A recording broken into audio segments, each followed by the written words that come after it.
Itu untuk menanggapi putusan majelis hakim, jaksa penuntut umum menyatakan untuk pikir-pikir. Arya Dita Utama, Maranatha Tampu Bolon, CNN Indonesia. Mantan Sekretaris Jenderal Mahkamah Agung Nur Hadi Abdurrahman dan menantunya Reski Herbiono Rabu malam divonis bersalah atas tindak pidana suap dan gratifikasi oleh Majelis Hakim Pengadilan Negeri Tipikor Jakarta Pusat. Namun keduanya mendapatkan hukuman pidana setengah dari tuntutan jaksa KPK.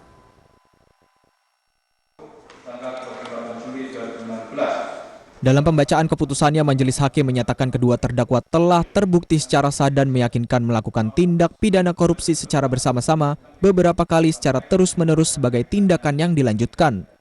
Meski begitu, vonis pidana yang dijatuhkan pada keduanya setengah dari tuntutan jaksa penuntut umum KPK, yakni 12 tahun untuk Nur Hadi dan 11 tahun bagi Reski. Selain itu, jumlah nominal denda yang dijatuhkan juga menurun dari tuntutan JPU, yakni masing-masing 1 miliar rupiah subsidi 6 bulan penjara.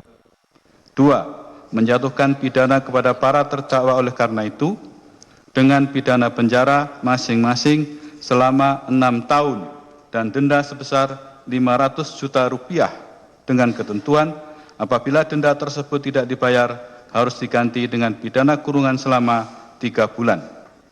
Mendengar keputusan ini, jaksa penuntut umum KPK langsung menyatakan banding.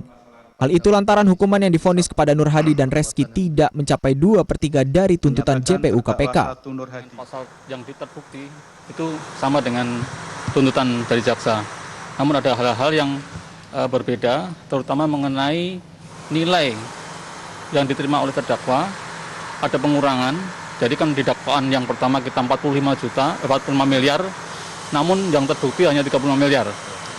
Kemudian yang dakwaan kedua juga tidak terbukti semua, ada hanya sekitar 13 miliar. Jadi itu yang salah satu menjadi pertimbangan kita untuk melakukan banding.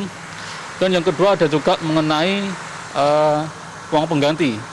Di dalam tuntutan kita membebankan kepada terdakwa untuk membayar uang pengganti senilai 83 miliar. Namun dalam putusan tadi hakim tidak mengabulkan terkait dengan uang pengganti. Sementara itu, Nur Hadi dan Reski yang mengikuti proses persidangan secara daring dari Gedung Pusat Edukasi Anti Korupsi KPK menyatakan akan pikir-pikir selama 7 hari ke depan.